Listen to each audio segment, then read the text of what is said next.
한번 고백합시다. 시대적 사명을 이루어 드리자. 아멘. 시대적 사명을 이루어 드리자.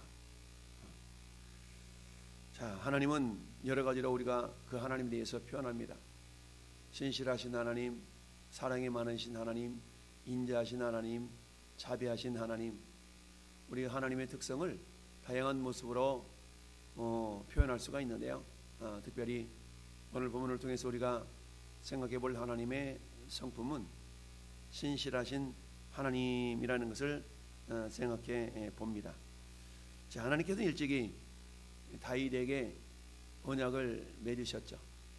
다윗과 맺은 그 언약, 여러분 다윗과 맺은 언약이 사무엘하 7장에 나옵니다.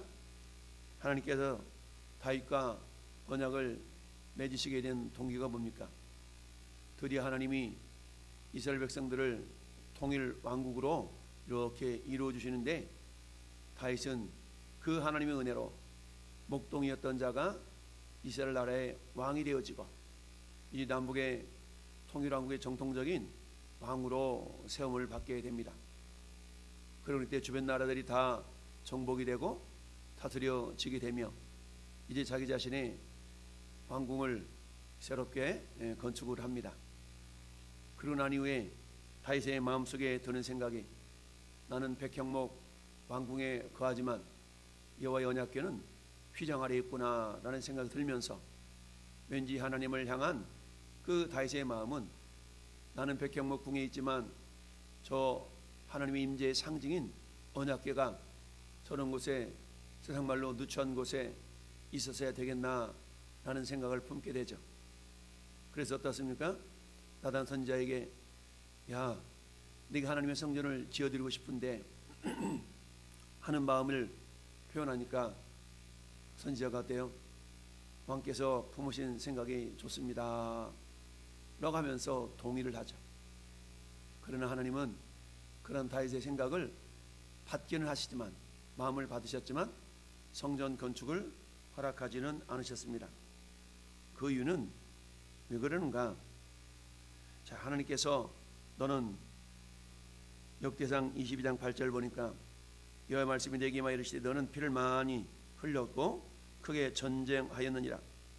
네가 내 앞에서 땅에 피를 많이 흘렸은즉 내 이름을 위하여 성전을 건축하지 못하리라 라고 하나님이 막아서죠. 즉 하나님의 성전은 거룩한 것인데 피를 많이 흘렸다는 얘기는 뭡니까? 피에는 생명이 있지 않습니까? 그러니까 피를 많이 흘린 그 일을 가담했던 이 다윗으로 하여금 거룩한 사역을, 네 마음은 좋다. 하나님 그래서 그 다윗의 마음을 받으시면서 다윗을 축복하고 다윗에게 언약을 맺으시죠.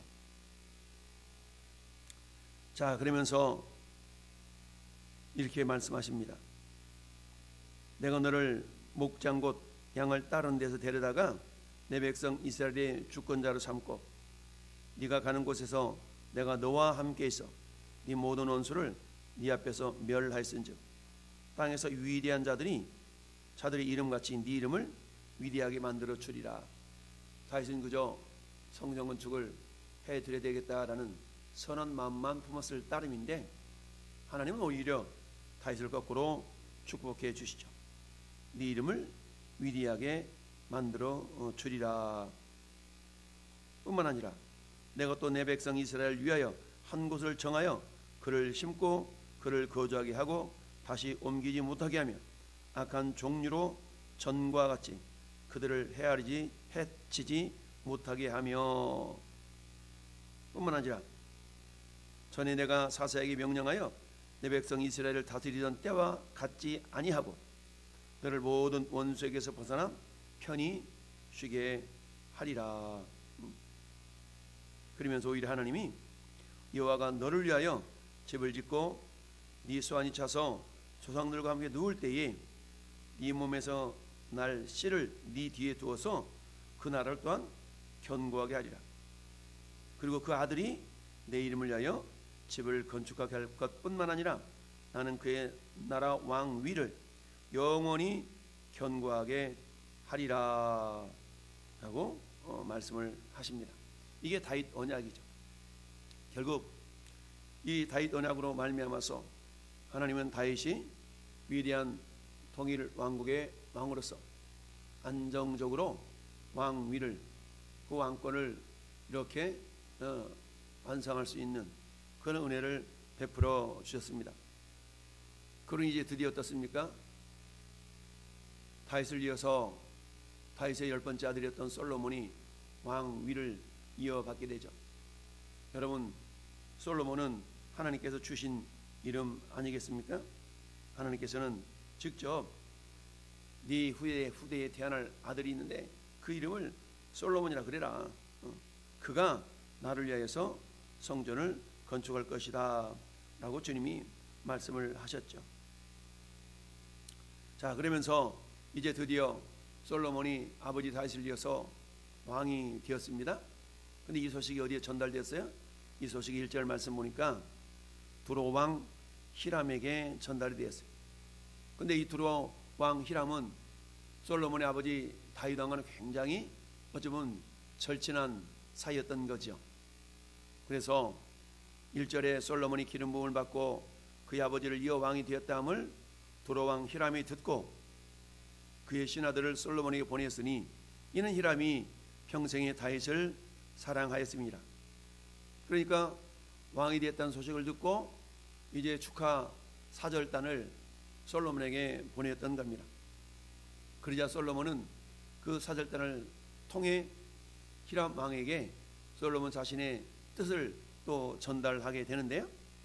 뭐라고 전달합니까? 3절 말씀에 당신도 알거니와 내 아버지 다윗이 사방의 전쟁으로 말미암아 그의 하나님 여호와 이름을 위하여 성전을 건축하지 못하고 여호와께서 그의 원수들을 그의 발바닥 밑에 두기를 기다렸나이다. 그러면서 이제 내 하나님 여호와께서 내게 사방의 태평을 주심에 원수들도 없고 재앙도 없도다. 하나님께서 이 솔로몬 왕에게 주변 나라들을 안정적으로 이렇게 안정화시키시고, 그리고 이제 이 솔로몬 통치 기간에 하나님이 평안을 주셨다, 태평을 주셨다라고 고백하고 있습니다. 여러분, 우리가 평안할 때 드는 생각, 그 생각이 굉장히 중요하죠. 솔로몬은 태평시대에 드는 생각이 뭐였습니까? 아버지께서 이루시기를 원했던 그 성전 건축, 그것을 내가 이제 할 때가 됐구나라는 그런 생각을 떠올리게 되었다라는 얘기죠. 저는 여러분들은 내 삶이 평안할 때, 세상말로 잘 먹고 잘 산 그때에 내 안에 드는 생각이 어떤 생각일 것 같습니까? 세상 사람들의 대부분의 생각은 이제 내가 좀 먹고 살만하니까 좀 해외여행도 좀 다니고 골프도 좀 치러 다니고 인맥도 좀 관리하고 이래야 되겠다 라는 생각을 갖는 것이 일반적인 모습입니다. 그러나 솔로몬은 그런 생각을 품지 아니하고 아버지 다윗이 품었던 성전 건축의 뜻을 이제 내가 이루어 드려야 되겠다라는 그런 마음을 떠올리고 이게 실행에 옮기기 시작합니다. 그 첫 단계로 두로왕 히람에게 이렇게 이야기를 하죠. 여호와께서 내 아버지 다윗에게 하신 말씀에 내가 너를 이어 네 자리에 오르게 할 네 아들 그가 내 이름을 위하여 성전을 건축하리라 하신 대로 이제 내가 내 하나님 여호와 이름을 위하여 성전을 건축하려고 그럽니다. 그런데 당신 그 백성들에게 좀 명령을 내리셔가지고 레바논에서 백향목을 좀 베어다가 나한테 좀 전해주시오. 그러면서 내가 당신의 모든 말씀대로 당신의 종의 삭슬 당신에게 드리겠소. 공짜로 그렇게 해달라는 것이 아니라 분명한 노동의 대가, 수고의 대가는 지불할 테니까 이렇게 당신의 백성들에게 그 일을 좀 해서 내가 하나님의 성전을 지어드리는 데 있어서 원활하게 이루어질 수 있도록 좀 도와주시오라고 말하고 있는 것이죠. 그러면서 뭐라고 얘기합니까? 당신도 알거니와 우리 중에는 시돈 사람처럼 벌목을 잘 하는 자가 없습니다. 그러니까 두로왕 히람, 두로와 시도는 그 근처에 같이 있었던 도시국가였기 때문에 두로왕 히람의 어떤 그런 통치 모습을 솔로몬은 인정하면서 뭐라고 얘기해요? 우리 중에는 시돈 사람처럼 벌목을 잘하는 사람이 없습니다. 한마디 말하면 상대방의 실력을 인정해 주는 겸손함이 있었던 것이죠. 물론 우리나라에도 사람이 있긴 하지만 굳이 또 당신 나라에서 뽑아서 좀 써주시오, 이렇게 교만하게 말한 것이 아니라 뭐라고 고백했다고요? 우리 중에는 시돈 사람처럼 벌목을 잘하는 자가 없습니다. 그러니까 이 소리를 들은 히로왕이 마음이 좀 우쭐하면서 뭐 그렇지 뭐 이러지 않았겠어요? 그러니까 우리가 어떤 일을 누구에게 부탁할 때도 역시 마찬가지죠. 내가 할 수 있는데 내가 좀 바쁘니까 당신 좀 도와줘, 이렇게 하는 것보다 당신 아니면 안 돼요, 꼭 도와주면 돼요, 이렇게 표현하는 것과 전혀 다르죠. 솔로몬에게는 이런 지혜로운 겸손함이 있었다는 것을 볼 수가 있습니다. 오늘 말씀의 제목이 뭐예요? 오늘 말씀의 제목은 시대적인 사명을 감당하자. 시대적 사명은 잘 이루어 드리자. 여러분, 자 우리 조성올로 목사님 강의에서 자주 말씀드린 것처럼 하나님 우리를 부르실 때에 이중적인 부르심이 있다 라고 말씀하셨죠. 첫째는 구원 애로의 부르심, 우리를 불러주셔서 하나님의 자녀 삼으심이 첫 번째 부르심이라면, 두 번째 부르심은 사명 애로의 부르심이다 라고 그랬죠. 사명 애로 부르심. 따라서 우리는 구원받는 그 순간 우리 모든 성도는 사명자가 되는 겁니다. 단지 그 사명을 깨닫고 순종하며 나아가는 자가 있는가 하면 나는 아니야 라고 자신의 사명을 이렇게 멀리하는 그런 사람이 있을 따름이죠. 그렇습니다. 전 여러분 누구나가 다 사명자라는 사실, 그 사명은 뭡니까? 사도행전 1장 8절의 말씀처럼 오직 성령이 너에게 임하시면, 그러면 성령이 너에게 임하시면, 이 말은 예수 믿는 모든 사람에게는 성령님께서 내주하시거든요. 그러면 오직 성령이 너에게 임하시면, 이 말씀은 그야말로 예수 믿고 하나님의 자녀가 된 그 어떤 사람들에게도 다 해당되는 말씀이다 라고 할 수 있어요. 이 시간 예배하는 저와 여러분도 마찬가지죠. 오직 성령이 너에게 임하시면 그 다음 단계는 권능을 받고 권세와 능력을 받고, 이미 우리 안에는 권세와 능력이 있는 줄 믿습니다. 그 권세는 뭡니까? 사단의 세력을 제어할 수 있는 권세, 뱀과 전갈을 밟으며 원수의 모든 능력을 제어할 권세, 이 권세를 이미 너에게 주었다라고 마가복음 16장은 말씀하고 있죠. 이처럼 원수의 모든 능력을 제어할 권세를 사용함에 있어서 그저 무기력하게 권세를 사용하는 것이 아니라 성령님은 또한 도나미스, 권능을 우리에게 주셨다라는 얘기죠. 도나미스는 뭡니까? 다이나마이트라는 그 단어의 어원이 도나미스인데, 다이나마이트는 폭발력이 위대한 거 아니겠습니까? 진정한 믿음을 갖고 있는 저와 여러분들 내면 속에는 이처럼 다이나마이트의 폭발력 같은 그런 권능이 우리 안에 주어져 있는 줄 믿습니다. 그 권능을 가지고 어때요? 사명을 감당하는 겁니다. 그 사명은 뭡니까? 예루살렘과 온 유대와 사마리아와 땅끝까지 이르러 내 증인이 되라라는 것이죠. 여러분, 하나님은 시대마다 사람을 들어서 그 사람에게 사명을 주시고 하나님의 뜻을 이루어 가셨던 걸 봅니다. 여러분, 이스라엘 국가가 이루어지기 전에 하나님은 사사라는 지도자들을 통하여서 어떻습니까? 이스라엘을 통치하도록 하셨죠. 그 사사들의 역할은 뭐였습니까? 하나님의 법을 떠난 이스라엘 백성들을 다시금 하나님께로 돌아오게 하는 그런 역할을 감당했던 자들이 사사였던 걸 우리는 알 수 있습니다. 여러분, 우리가 잘 아는 위대한 지도자 모세는 어떤 사람이었어요? 모세는 그야말로 애굽에서 종살이하고 있었던 이스라엘 백성들을 건져내는 사명, 그리고 그들을 가나안 땅으로 이끌어 들이는 사명, 이 사명이 있었던 거죠. 모세는 이 사명을 최선을 다해서 감당해냈습니다. 모세를 위하여 지도자가 된 여호수아의 사명은 뭐였을까요?